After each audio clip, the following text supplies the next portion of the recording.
warahmatullahi wabarakatuh. Waalaikumsalam warahmatullahi wabarakatuh. Selamat pagi Ibu dan Bapak guru hebat. Nah, di sini saya bermaksud untuk membagikan pemahaman dan juga penerapan terkait budaya positif yang akan kita laksanakan di sekolah kita ini. Nah, sebelumnya saya mohon izin kepada Bapak dan Ibu. Di sini saya tidak bermaksud untuk menggurui Bapak dan Ibu, karena Bapak dan Ibu sudah senior, saya yakin itu ya kan, jadi sudah paham betul. Tetapi di sini saya hanya berbagi pemahaman dan penerapan yang sudah saya lakukan terkait kegiatan-kegiatan yang sudah saya lakukan dalam mengikuti program Guru Penggerak. Baik Bapak Ibu. Nah, sebelum kita mulai, di sini ada pertanyaan pemantik. Mohon Bapak Ibu dijawab setuju atau tidak. Pertanyaan pertama, hukuman dapat mendisiplinkan anak. Nah, apakah Bapak dan Ibu setuju kalau hukuman itu mendisiplinkan anak? Setuju. Setuju Bu ya? Ya, setuju.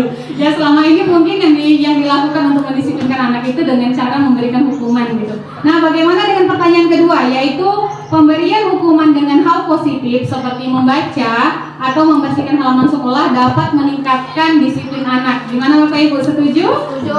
Setuju juga. Oke, nah pertanyaan ketiga, memberi penghargaan dapat meningkatkan motivasi belajar anak. Nah, bagaimana Bapak Ibu? Setuju. Setuju. Nah, ini yang sebenarnya sering kita lakukan, tetapi nanti akan kita lihat apakah ini termasuk salah satu cara atau bentuk-bentuk untuk mendisiplinkan anak secara tepat atau tidak.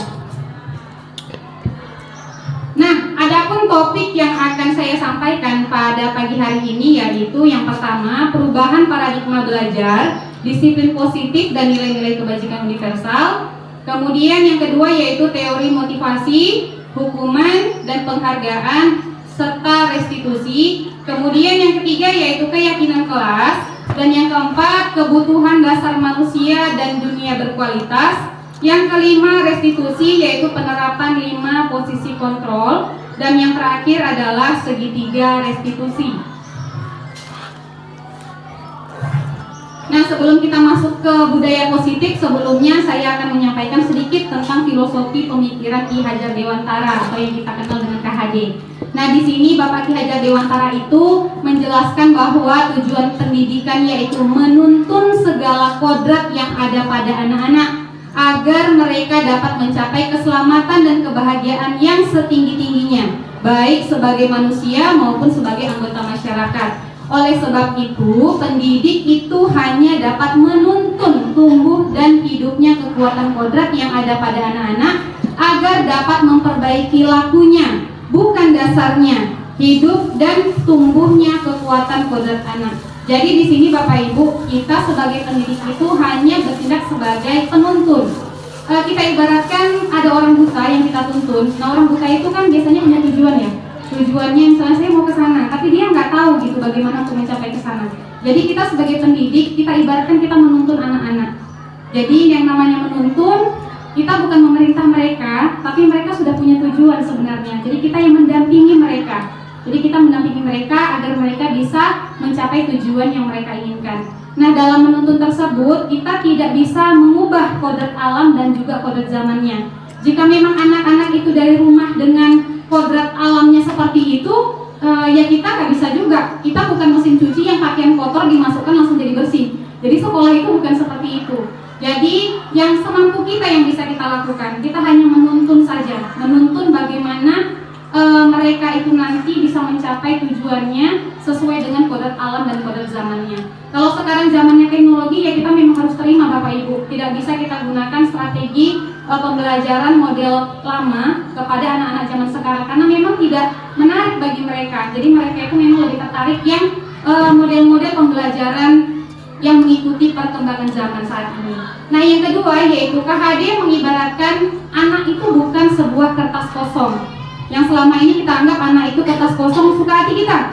Kita bebas mau menggambar apa aja, karena kita anggap anak-anak itu adalah kertas kosong. Nah, sebenarnya anak itu sudah lahir dengan garis-garis samarnya. Jadi bahkan kertas sudah ada nih garis-garis samarnya. Tinggal kita lah yang menebalkan lakunya, laku-laku positifnya. Kalau misalnya di rumah dia mungkin bandal, tidak bisa dibilangi, tapi ibu yakin, bapak dan ibu pasti yakin, di antara semua lakunya pasti ada laku positif yang bisa kita kembangkan. Jadi setiap anak itu unik, setiap anak itu punya potensi masing-masing. Jadi kitalah yang lebih memahami. Memang tuntutan sekarang begitu Bapak Ibu. Jadi kita yang diminta untuk benar-benar memahami. Kita diibaratkan menghamba kepada murid. Namanya menghamba, ya seperti kita menyerahkan seluruh jiwa dan raga kita untuk peserta didik kita. Jadi seperti itu ya Bapak Ibu. Nah, di sini kita akan masuk yaitu topik pertama, perubahan paradigma belajar, disiplin positif dan nilai-nilai kebajikan universal. Nah, kita akan bermain sebentar ya Bapak Ibu. Di sini ada kepalan tangan. Jadi kita akan merubah paradigma kita atau pola pikir kita dari praktek kepalan tangan berikut. Jadi ini Bapak Ibu misalnya berpasangan nih, ada A, ada B. Bapak jadi A boleh atau jadi B. Nah, Bapak dan Ibu misalnya ambil secari kertas, ini nggak perlu diambil juga nggak apa-apa. Jadi Bapak Ibu menuliskan sesuatu yang paling penting, yang sangat berharga bagi Bapak Ibu. Kemudian Ibu letakkan di salah satu genggaman tangan Bapak dan Ibu. Ibu genggam sekuat-kuatnya. Kemudian teman yang lainnya akan berusaha untuk membuka kepalan tangan tersebut. Kira-kira Bapak Ibu mau nggak membuka kepalan tangan tersebut? Kepalan tangan Bapak dan Ibu. Sesuatu sangat berharga nih, sangat berharga, sangat penting. Orang bisa membujuk dengan diiming-imingi sesuatu, dengan merayu atau memaksa. Kira-kira mau nggak Bapak dan Ibu buka? Tidak ya? Kenapa nggak mau? Karena sangat berharga bagi Bapak dan Ibu. Betul. Jadi kalau saya tanya, siapa kira-kira yang bisa membuka kepalan tangan ini? Kita sendiri. Iya betul, Bapak dan Ibu sendiri. Sebenarnya seperti itulah kita Bapak Ibu terhadap anak. Selama ini kita berandai-andai, kita punya ilusi sebenarnya. Nah, di sini dianya. Kita punya ilusi. Jadi perubahan paradigma teori kontrol itu, kita berilusi bahwa guru itu bisa mengontrol murid. Kita berilusi lagi bahwa kritik dan membuat orang dewasa bersalah, merasa bersalah itu bisa menguatkan karakter. Dan juga penguatan positif itu efektif dan bermanfaat. Dan yang terakhir, ilusi bahwa kita orang dewasa itu memiliki hak untuk memaksa. Sebenarnya ilusi ini tadi kita anggapnya benar, tapi sebenarnya enggak. Jadi yang bisa mengontrol anak tersebut ya anak itu sendiri. Jadi jangan beranggapan kita yang bisa, oh anaknya harus begini, dikasih hukuman gini. Kita seolah-olah bisa mengontrol dia, padahal tidak. Padahal pada dasarnya yang bisa mengontrol diri anak itu adalah anak itu sendiri. Gitu ya Bapak Ibu. Nah, di sini ada perubahan paradigma stimulus, respon, dan juga teori kontrol.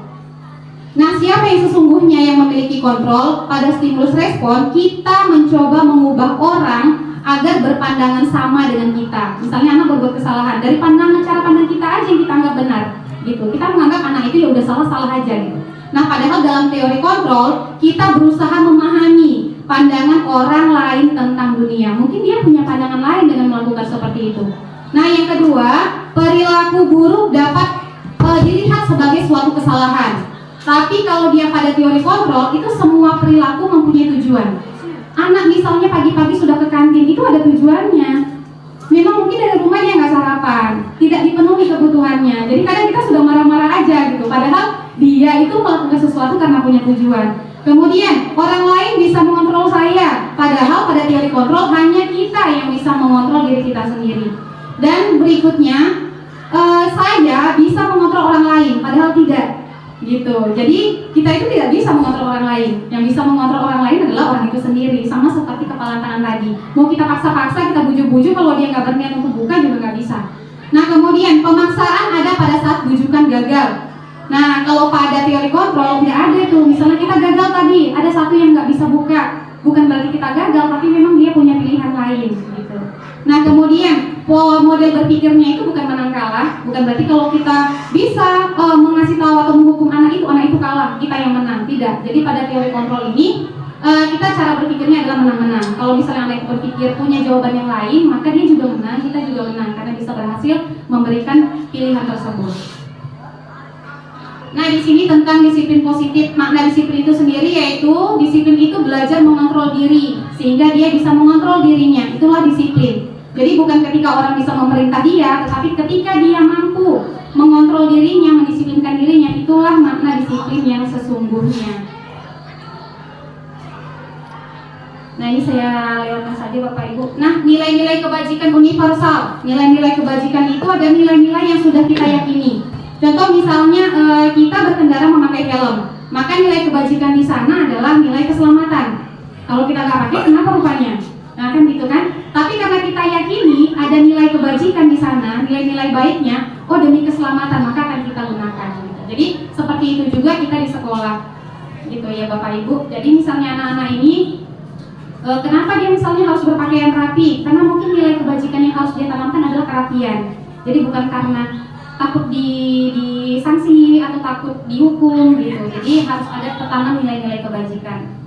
Nah, sekarang kita masuk ke teori motivasi, hukuman, penghargaan, dan restitusi.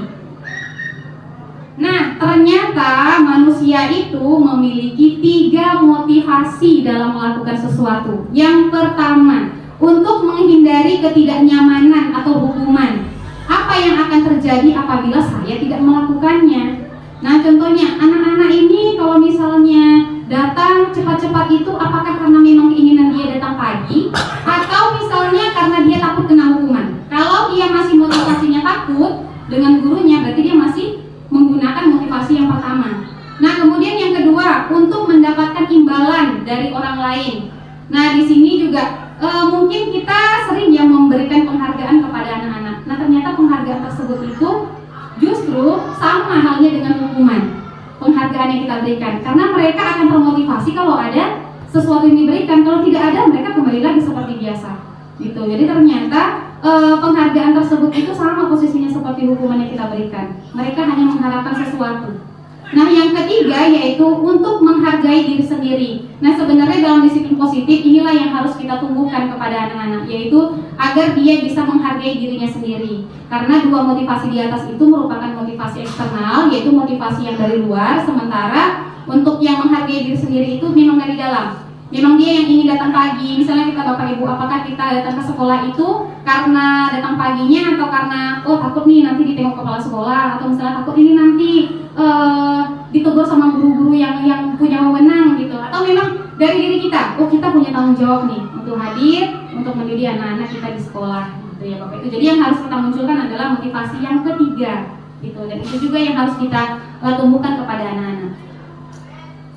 Nah, bentuk program kebajikan. Jadi kita bisa memberi pengakuan khusus kepada anak-anak. Pengakuannya secara pribadi, itu langsung ke anaknya. Kemudian memberi pengakuan itu kepada semua murid secara bergantian. Jadi jangan anaknya itu aja. Jadi dia merasa, aku nggak pernah dipuji, aku nggak pernah nih dihargai gitu, kerjaku gitu. Jadi dia merasa diasingkan gitu dari dalam kelas tersebut atau kelompoknya. Terus kemudian beri pengakuan secara konsisten gitu. Jadi kalau misalnya hari ini dipuji, ya bisa dipuji aja lagi gitu. Sesuatu yang baik gitu. Jadi bukan harus dia yang seperti apa hebat baru kita puji gitu ya Bapak. Jadi fokus pada prosesnya. Nah, di sini contohnya, misalnya kemarin saya perhatikan misalnya gitu ya, rasa empatinya besar sekali. Mungkin dia lagi bantu kawannya, kita lihat.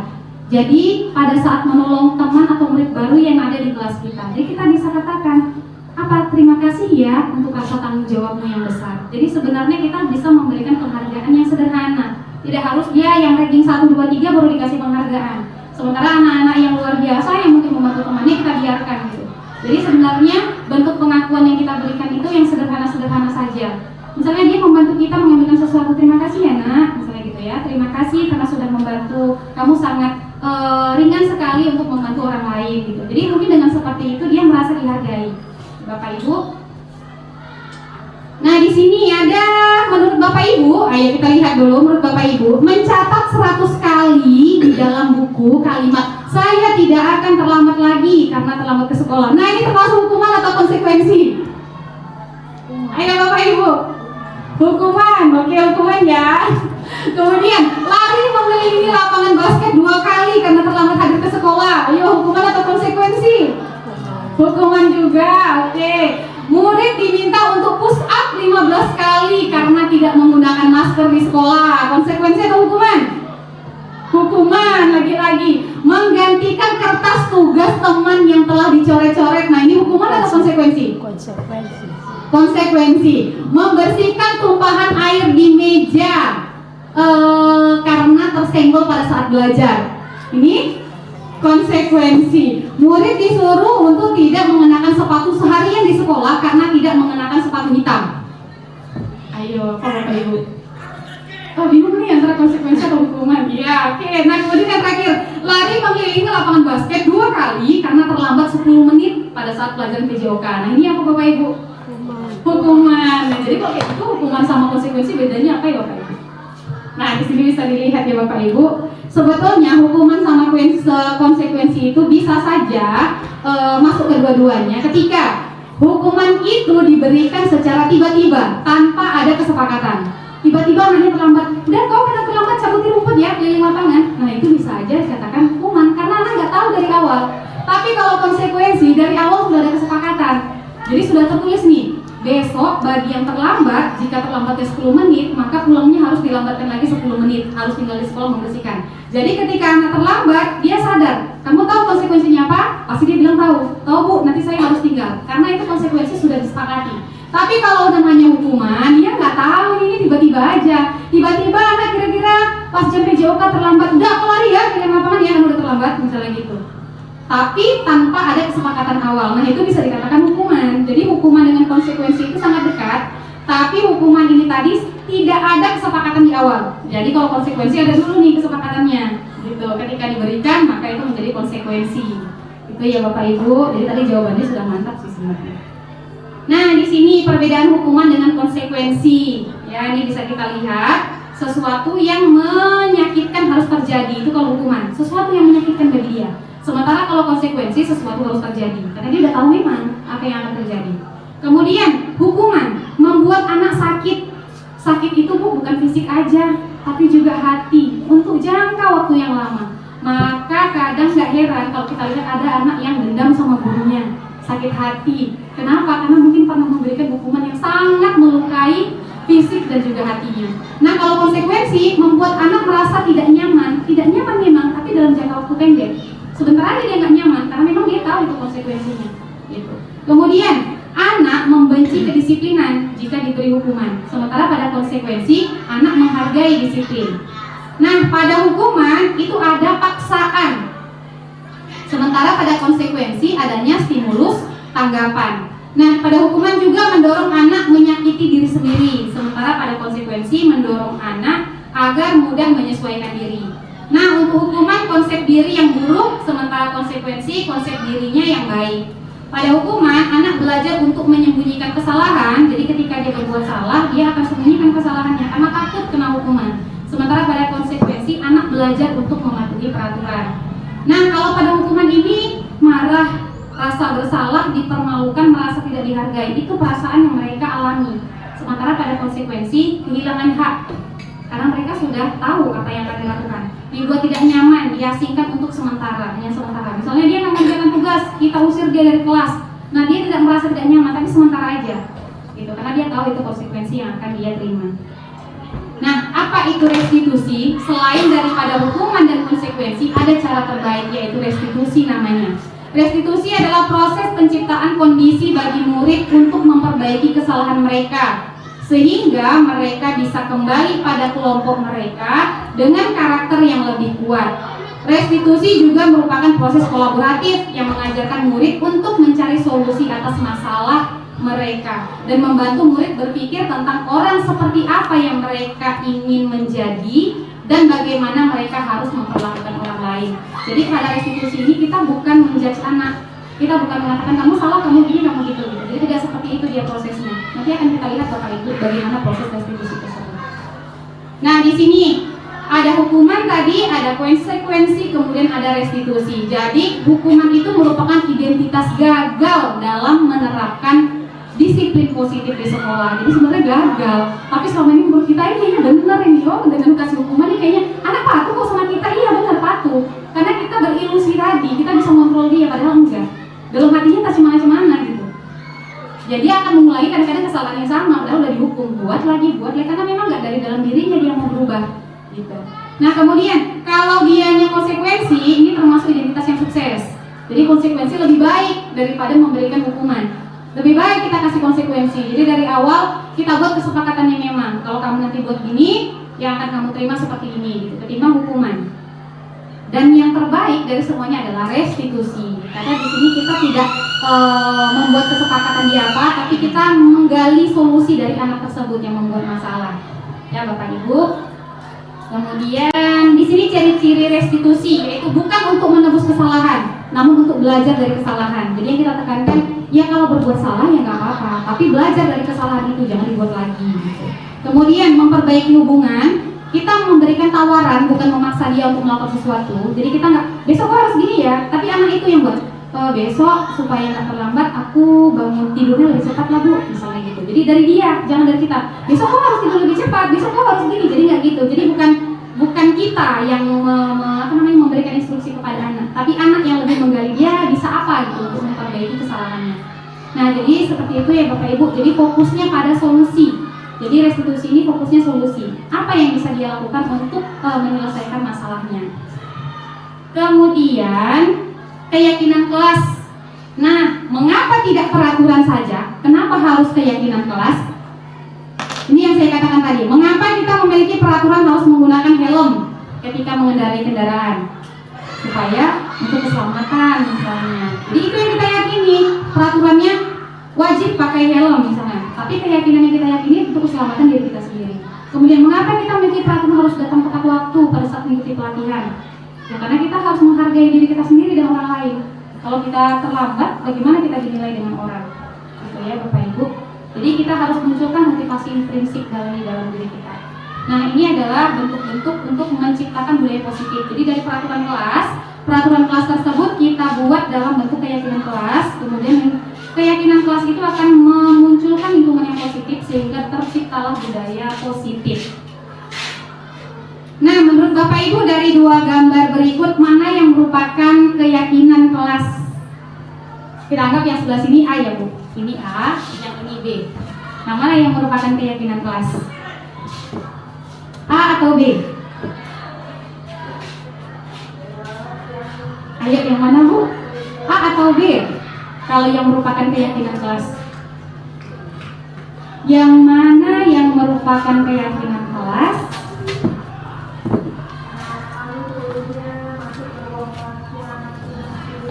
Ayo yang mana menurut Bapak dan Ibu?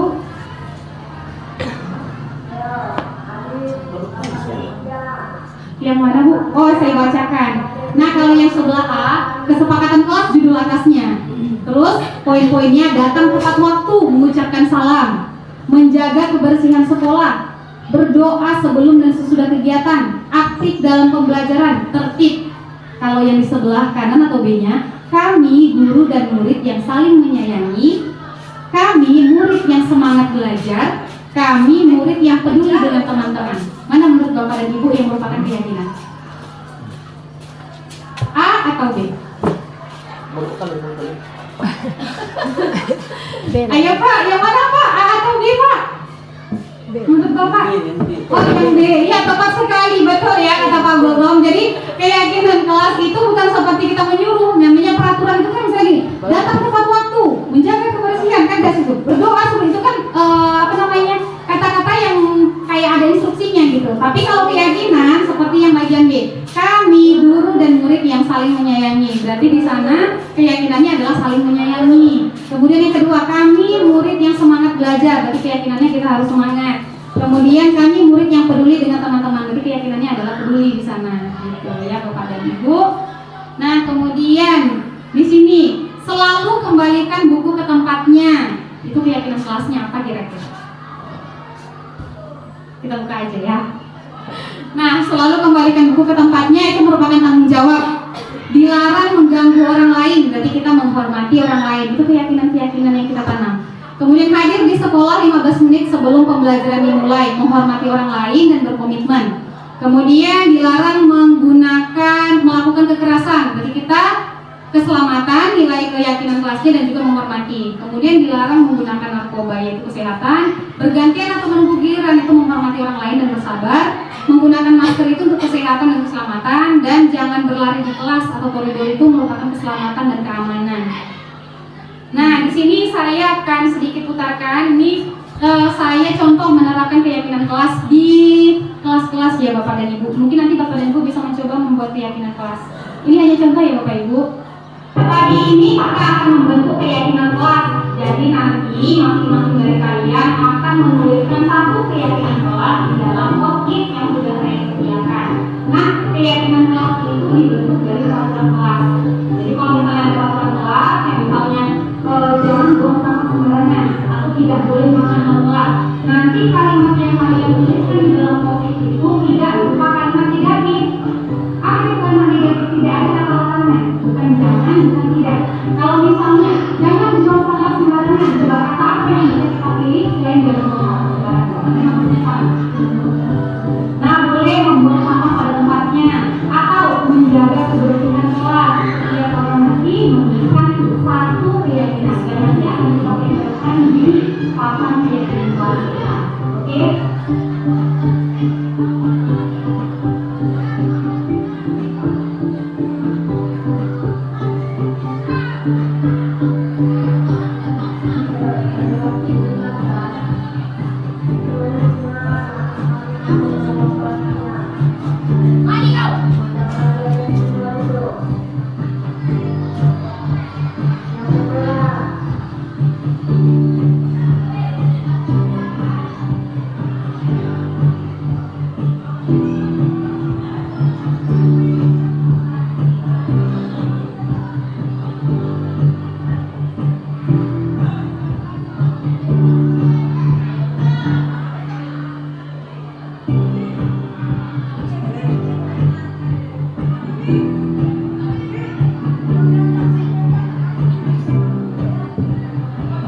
Di sini Bapak Ibu itu anak-anak kita minta untuk menuliskan satu keyakinan kelas masing-masing, kemudian menempelkannya.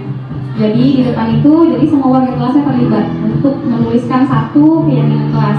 Tapi tidak boleh dalam kalimat negatif ya Bapak Ibu, harus kalimatnya berbentuk positif. Jadi jangan tidak boleh ribut, gitu. Jadi lebih ke tertib di dalam kelas, gitu. Jadi tidak boleh makan di kelas, gitu. Jadi lebih ke arahnya yang lebih positif. Beberapa keyakinan kelas yang sudah kalian tulis masing-masing. Ada yang terlihat sesuatu ya, di sini ada saling membantu teman dan menolong teman dalam kesalahan, mendengarkan guru saat sedang menjelaskan, tertib saat waktu pelajaran, saling menghormati teman yang berbeda.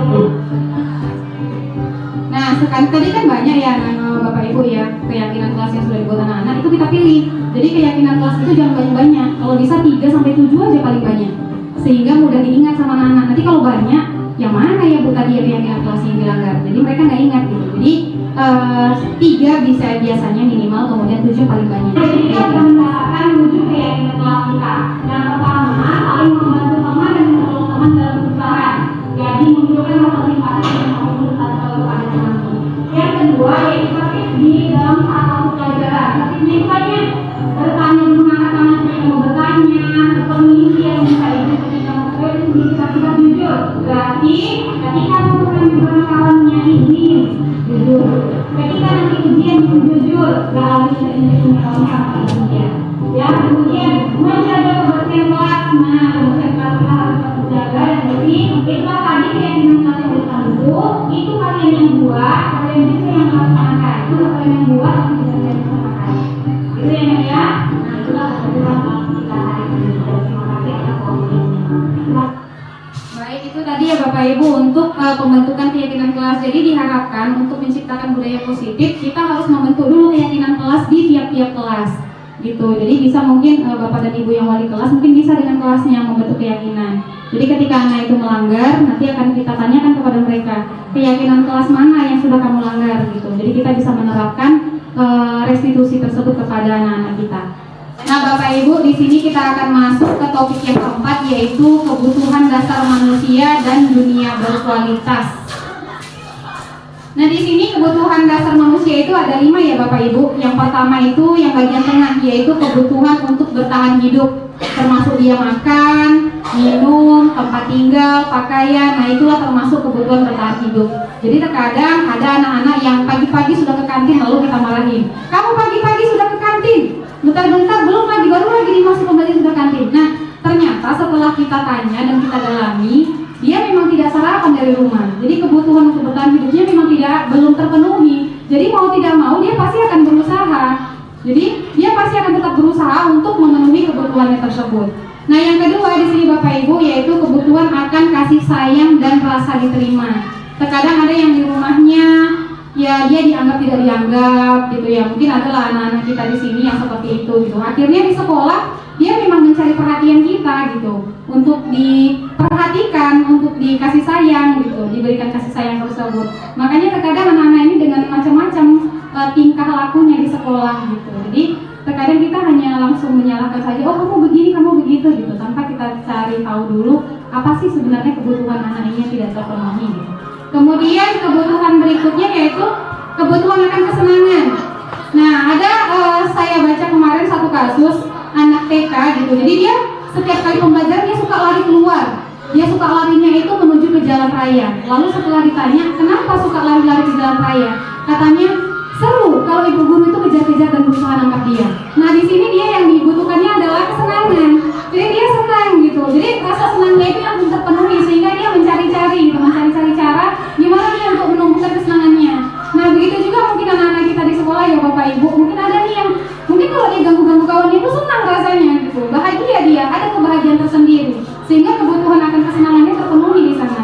Nah, kemudian ada kebutuhan akan kebebasan.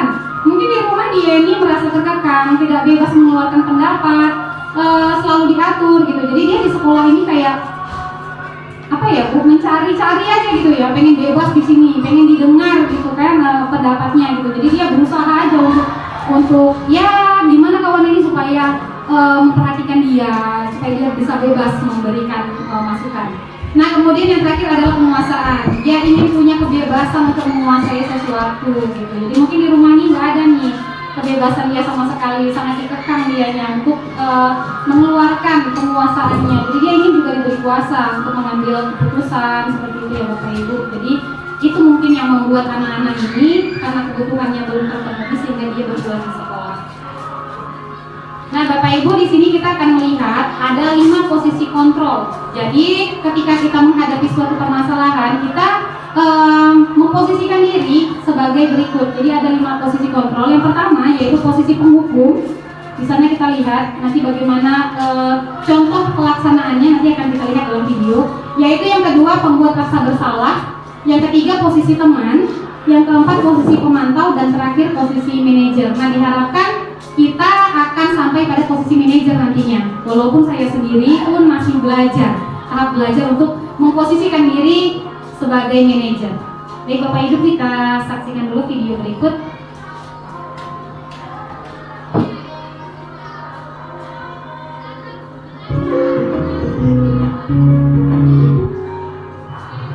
Salam bahagia Ibu dan Bapak Guru hebat.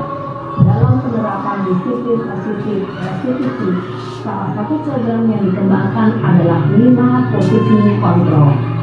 5 posisi kontrol dalam restitusi adalah proses perjalanan seorang pendidik agar dapat mengenali dirinya. Pada video kali ini, kita akan membahas tentang 5 posisi kontrol yang dikembangkan oleh Diane Dawson dan contoh penerapannya.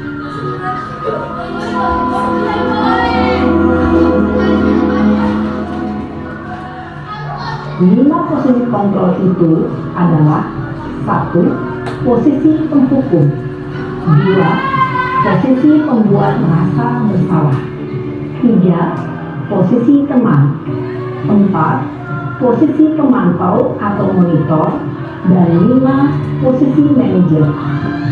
Untuk lebih memahami kelima posisi tersebut, mari kita saksikan kasus Naren yang terlambat hadir 20 menit di sekolah dan melihat bagaimana kelima posisi kontrol dalam menghadapi masalah. Jadi kasusnya ada anak bernama Naren yang terlambat 20 menit ke sekolah ya Ibu.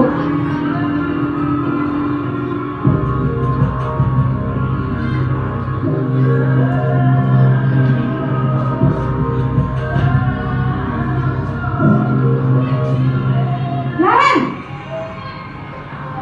sini kamu. Kadang orang kita gitu ya Bapak Ibu ya. Selalu terlambat. Kamu deh, pasti terlambat. Maaf Bu, saya Apa? Apa coba? Alasan kamu apa lagi? Kapan sih kamu tidak terlambat? Malas sekali ya kamu jadi anak. saya Dasar pemalas.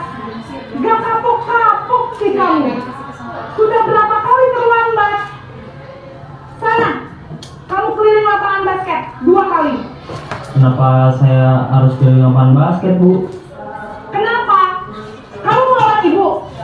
Berani-beraninya jawab. Sudah terlambat, masih berani jawab pula. Sekarang, keliling lapangan basket 5 kali sekalian. Biar kapok. Cepat, pergi sana ke lapangan basket. Posisi penghukum biasanya berbicara dengan nada tinggi, menghardik, menunjuk-nunjuk, menyakiti, dan menyindir. Hukuman bisa berupa fisik maupun psikis. Ibu dan bapak guru hebat. Dampak yang terjadi pada murid ketika guru berada pada posisi penghukum adalah murid cenderung akan memberontak, bahkan menyimpan dendam.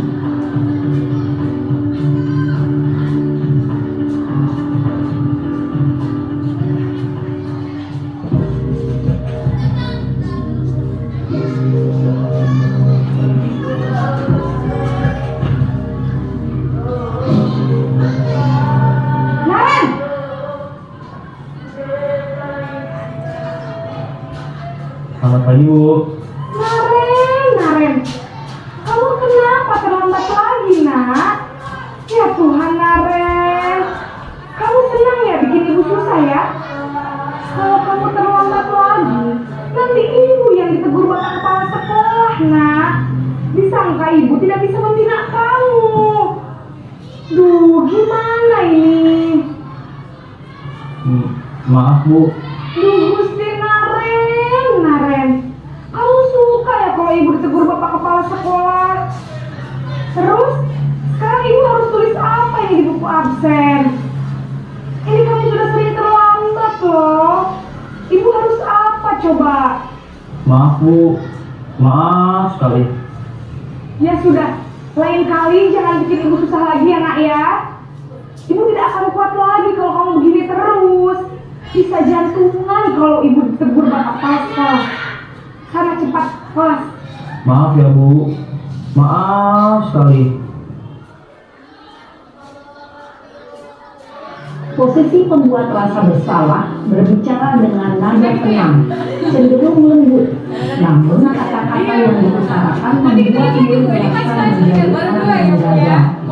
Memandang buruk dirinya sendiri, merasa tidak berharga, dan tidak sanggup membahagiakan orang lain. Ketika guru mengambil posisi pembuat rasa bersalah, murid akan menganggap dirinya yang bersalah dan ia akan menyimpan emosi negatif tersebut di dalam dirinya.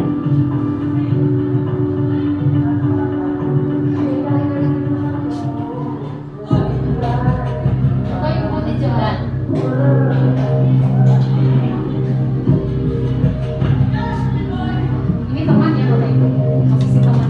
Naren!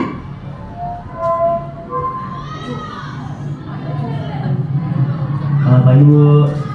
Wah, sudah jam berapa ini, nak? Terlambat lagi ya, sayang. Iya, Bu. Habis ibu saya lupa bangunkan saya, Bu. Kamu malah menyalahkan ibu kamu. Kamu bukannya anak yang larinya paling kencang.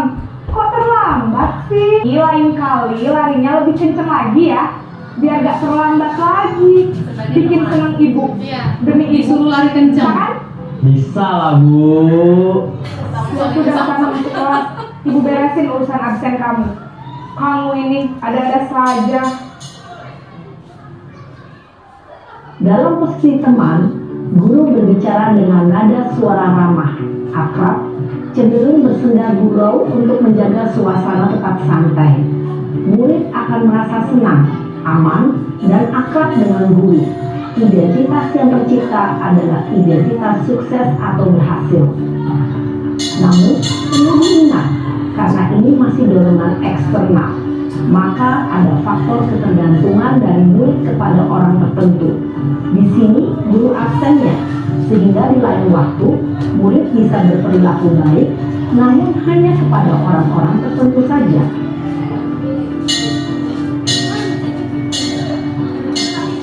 Posisi pemantau Bu.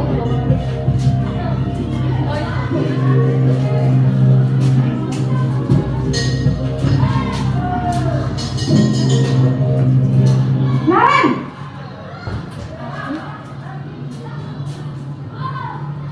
Selamat pagi Bu. Naren, apa peraturan sekolah kita tentang jam berapa kita harus masuk sekolah, nak? Kita harus di sekolah jam 7 Bu. Iya betul, sekarang sudah jam 7.20. Naren sudah tahu konsekuensinya jika terlambat hadir. Paham Bu. Saya harus tinggal kelas pas jam istirahat selama 20 menit. Iya benar, konsekuensinya demikian. Jadi nanti jam 9.30 pas istirahat, kamu harus tinggal di kelas, kerjakan tugas tambahan untuk ketertinggalan kamu, ya? Baik Bu. Posisi pemantau mengandalkan penghitungan atau data untuk mengontrol murid. Guru mengarahkan murid berdasarkan peraturan dan konsekuensi. Seorang pemantau menunjukkan bahasa tubuh dan ekspresi wajah yang datar dan cenderung formal.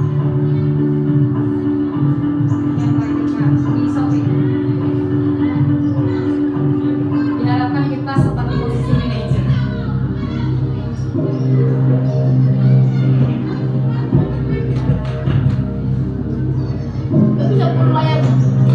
Naren!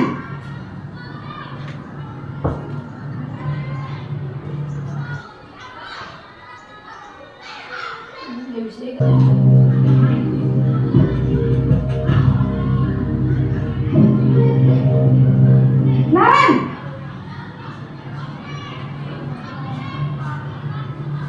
Selamat pagi Bu. Selamat pagi, Naren. Maaf Bu, saya terlambat. Iya, sekolah masuknya jam 7, sekarang sudah jam 7.20. Keyakinan sekolah yang mana yang perlu kamu tingkatkan? Dikit. Menghargai diri sendiri dan orang lain mungkin ya Bu. Setuju. Jadi, apakah Naren meyakini prinsip saling menghormati tersebut? Iya Bu, saya meyakininya. Apakah Naren bersedia memperbaiki masalah keterlambatan ini? Bersedia Bu. Bagaimana kamu akan perbaiki masalah keterlambatan ini? Saya akan coba untuk tidak lupa menyetel alarm saya Bu. Baik, kalau Naren lupa menyetel alarm di rumah, ada orang yang kira-kira bisa bantu mengingatkan tidak? Ada Bu, kakak saya, Kak Emma. Ada lagi selain Kak Emma? Selain Kak Emma, ada ibu saya. Baik, jadi yang mengingatkan Naren adalah Kak Emma dan ibu kamu ya? Kira-kira akan mulai setel alarm kapan nih Naren? Setelah pulang sekolah, akan segera saya lakukan. Baik, jadi Naren akan setel alarm untuk bangun besok pagi dan akan diingatkan oleh kakak dan ibunda Naren ya? Ada lagi yang mungkin perlu dilakukan Naren? Agar tidak terlambat bangun lagi. Tidak ada Bu. Baik Naren, terima kasih untuk kerjasama kamu. Sekarang kamu perlu kembali ke kelas untuk belajar. Baik Bu, terima kasih. Posisi manajer yaitu murid yang Gimana Bapak Ibu? Kira-kira bisakah kita menerapkan posisi manajer itu tadi di sekolah kita? Kalau untuk saat ini mungkin belum ya Bapak Ibu ya, tapi kita berupaya lah, setidaknya kita berupaya. Terus memberikan pertanyaan-pertanyaan bermakna sehingga membuat murid dapat belajar dari kesalahan. Jadi selama ini kita berada di posisi mana nih Bu? Untuk menyelesaikan Yang pertama penghukum, terus kedua membuat rasa bersalah. adegan kelima posisi kontrol tadi. Kira-kira Jadi 1 sampai 5 posisi kita di 1 dan 2. mana yang dapat menunjang motivasi intensif murid. Nah Bapak Ibu, di sini kita akan masuk topik ke-6. Topik yang ke-6 yaitu segitiga restitusi. Nah, jadi untuk mencapai posisi manajer tadi itu, jadi ada langkah-langkah yang harus kita lakukan. Namanya juga segitiga, berarti ada 3 langkah yang kita lakukan ya Bapak Ibu dalam segitiga restitusi. Nah, di sini ada 3 ya Bapak Ibu langkah-langkah untuk menerapkan restitusi tersebut untuk mencapai posisi manajer. Yang pertama yang paling bawah Bapak Ibu, yang menstabilkan identitas.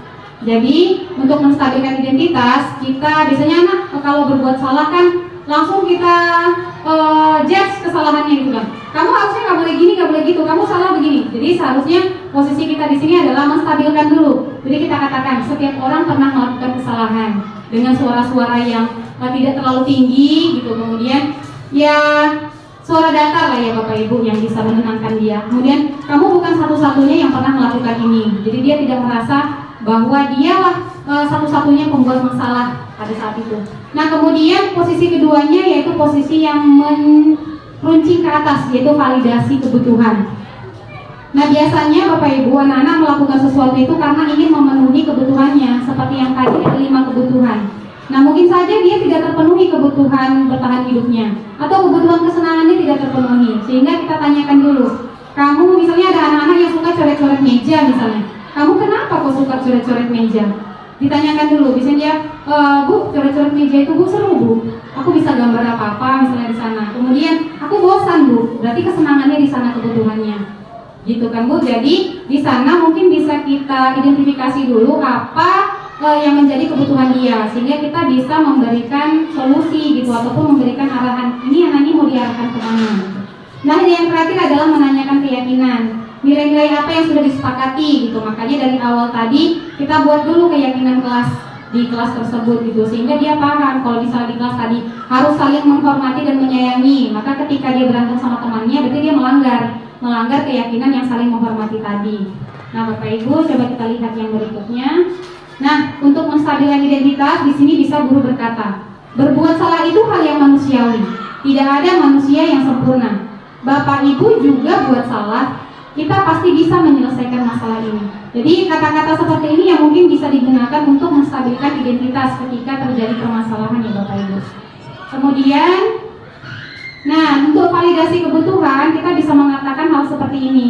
Kamu bisa saja melakukan hal yang lebih buruk. Mungkin anak-anak berantem, tapi mungkin tidak sampai sejauh sampai menyakiti kawannya gitu ya, sampai terluka parah misalnya gitu. Jadi kita bisa katakan kamu bisa saja melakukan hal yang lebih buruk, tapi kamu tidak melakukannya kan? Gitu. Jadi kita validasi dulu kebutuhan dia.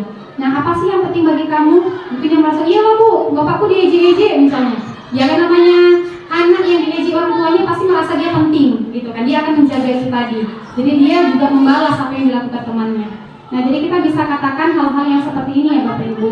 Jadi kita tanya dulu alasannya apa, kemudian mengapa dia melakukan hal tersebut. Lalu di bagian menanya keyakinan kita tanyakan apa nilai-nilai yang dia percayai gitu, keyakinan atau kesepakatan keyakinan tadi yang telah dibuat di kelas tadi itu apa gitu yang sudah dia langgar. Nah dia ingin menjadi seperti apa. Biasanya kalau sudah distabilkan identitas, dia akan mulai terbuka.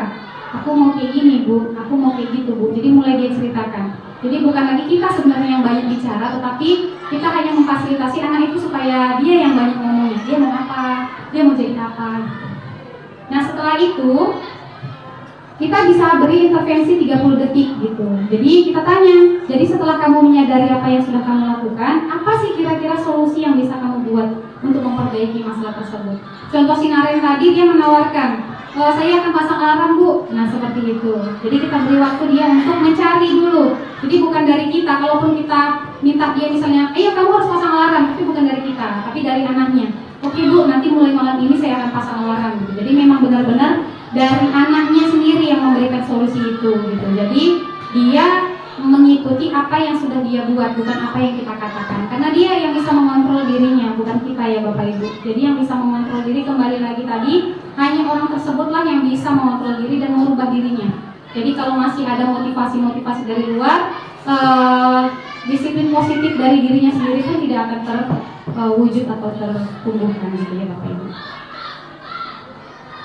Nah, ini kita sudah mencapai ke refleksi, yaitu hal baru apa yang mengubah paradigma saya yang saya dapatkan, perasaan apa yang muncul selama mengikuti sesi ini, khususnya mengenai makna disiplin dan motivasi intrinsik, peran Among seperti apakah yang telah saya lakukan selama mengikuti modul ini, saya akan menjadi Among yang seperti apakah setelah mengikuti modul ini. Jadi semuanya kembali kepada Bapak dan Ibu. Kita ingin memposisikan diri kita seperti apa, kita mau meletakkan kita berada di posisi mana dalam menghadapi permasalahan yang dilakukan oleh anak-anak. Jadi kepada ibu-ibu mungkin kalau ada yang mau ngasih pertanyaan atau memberikan tanggapan, kami persilakan.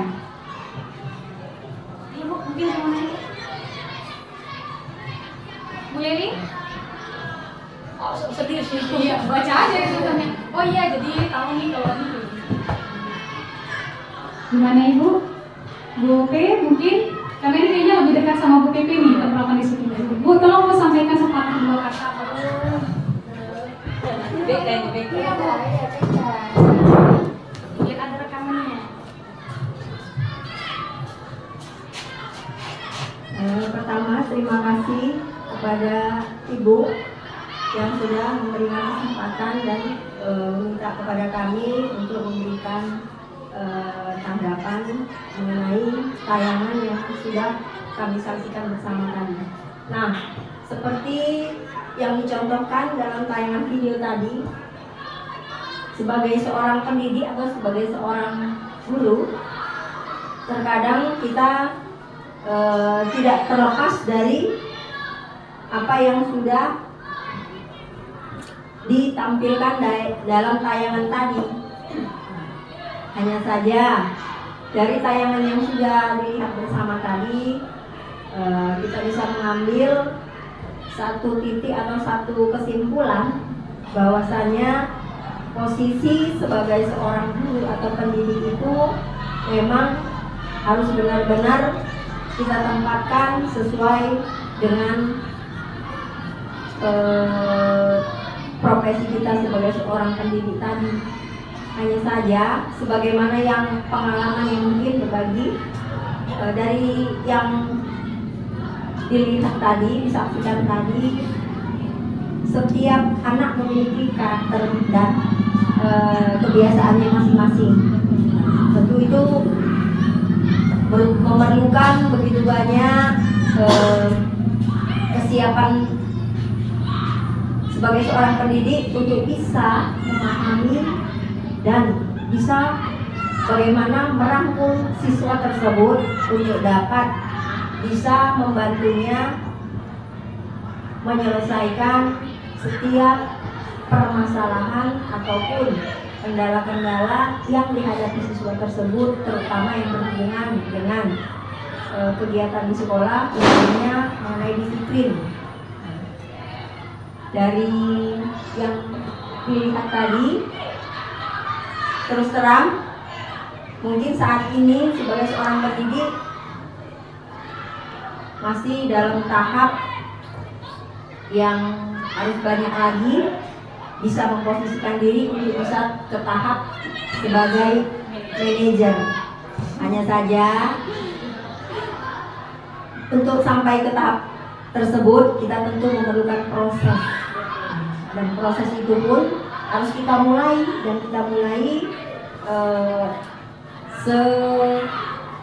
yang bisa kita upayakan agar apa yang menjadi harapan di posisi sebagai seorang manajer itu benar-benarlah dapat kita terapkan, dan sebagai seorang pendidik kita juga bisa melaksanakan bahwasanya mendidik itu bukan hanya memberikan ilmu pengetahuan, tetapi juga lebih dari itu membentuk ataupun membina karakter setiap anak didik kita itu, bagaimana supaya mereka merasa nyaman selama di sekolah, dan juga mereka juga bisa menerima ilmu pengetahuan yang disampaikan Bapak Ibu gurunya tadi. Semoga dari tayangan yang tadi kami lihat ini bisa memberikan dampak yang positif kepada Bapak Ibu guru, terutama di sekolah yang saat ini tempat kami bertugas. Dan sekali lagi kami ucapkan terima kasih kepada Ibu yang telah memberikan banyak ilmu, walaupun secara dari tayangan tadi mudah-mudahan dapat kami laksanakan ke depannya. Terima kasih. Ya, terima kasih juga Ibu atas tanggapan dan masukannya ya. Nah, jadi Bapak Ibu, jika kita menerapkan posisi manajer ini, memang jujur saja ini bukan sesuatu yang gampang, bukan sesuatu yang mudah. Yang biasanya kita berada pada posisi terbawah, misalnya posisi penghukum, tiba-tiba harus loncat ke posisi manajer, itu memang bukan hal yang mudah. Tetapi jika kita bersama-sama, kita berkolaborasi, semuanya saling mendukung, kita yakin semuanya akan bisa kita lakukan. Tapi Bapak Ibu perlu diingat, perubahan itu tidak akan kita lihat saat ini. Jadi proses, semua butuh proses. Seperti kita menanam sesuatu, seperti kita menanam rambutan misalnya. Apa yang kita tanam hari ini mungkin akan dinikmati bukan oleh kita, tetapi oleh anak dan cucu kita nanti. Jadi seperti itulah proses belajar. Mungkin apa yang kita tanamkan saat ini tidak akan langsung berdampak hari ini juga atau besok, tapi mungkin nanti beberapa tahun yang akan datang kita akan melihat perubahan karakter anak tersebut. Jadi kepada Bapak Ibu jangan berhenti, terus berupaya untuk menumbuhkan karakter anak kita yang baik. Jadi jadilah kita sebagai agen perubahan dalam pendidikan yang ada di Indonesia ini. Mari bersama-sama kita berubah dan menjadikan generasi ini generasi yang berkarakter dan memiliki perilaku yang baik. Demikian hasil presentasi dari saya terkait berbagi penerapan dan pemahaman budaya positif di sekolah. Semoga bermanfaat. Saya akhiri dengan wabillahi taufiq wal hidayah. Assalamualaikum warahmatullahi wabarakatuh.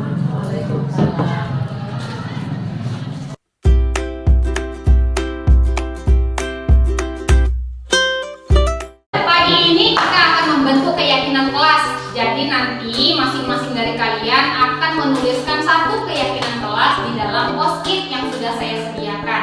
Nah, keyakinan kelas itu dibentuk dari peraturan kelas.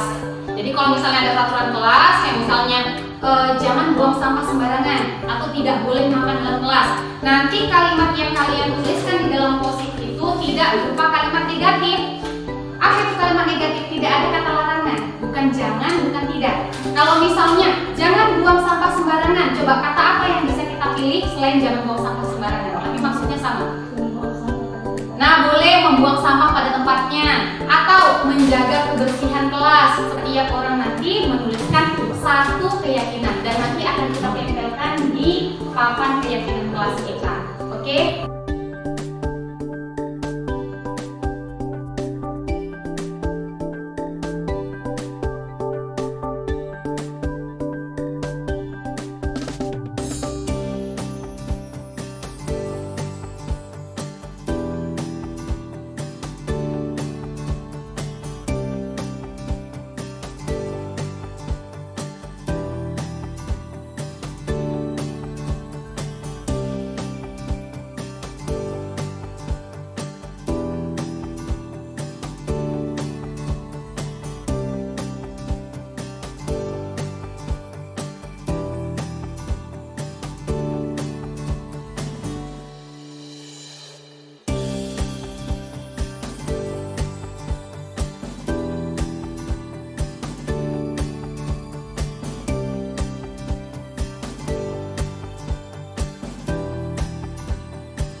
Sudah terkumpul beberapa keyakinan kelas yang sudah kalian tulis masing-masing.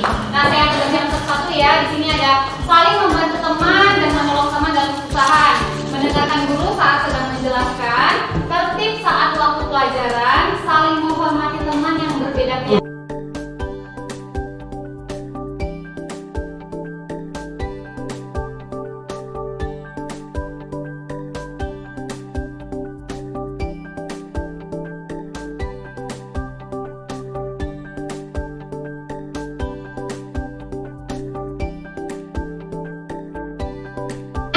Mendapatkan 7 keyakinan kelas kita. Yang pertama, saling membantu teman dan menolong teman dalam kesusahan. Jadi munculkan rasa simpati dan empatimu kepada temanmu. Yang kedua, yaitu tertib di dalam saat waktu pelajaran. Tertibnya itu banyak. Bertanya dan mengangkat tangan ketika mau bertanya, permisi atau minta izin ketika mau ke toilet itu kita sikap jujur. Berarti ketika mau mengambil barang kawannya izin, jujur. Ketika nanti ujian mungkin jujur, gak lagi nyontek-nyontek punya kawannya tanpa izin dia. Ya, kemudian menjaga kebersihan kelas. Nah, kebersihan kelas kita harus tetap terjaga dan bersih. Itulah tadi keyakinan kelas yang kita bentuk. Itu kalian yang buat, kalian juga yang melaksanakan. Kalau kalian yang buat, pasti tidak ada yang melaksanakan. Gitu ya, Nak ya. Nah, itulah pembentukan kelas kita hari ini. Dan terima kasih atas waktunya semua.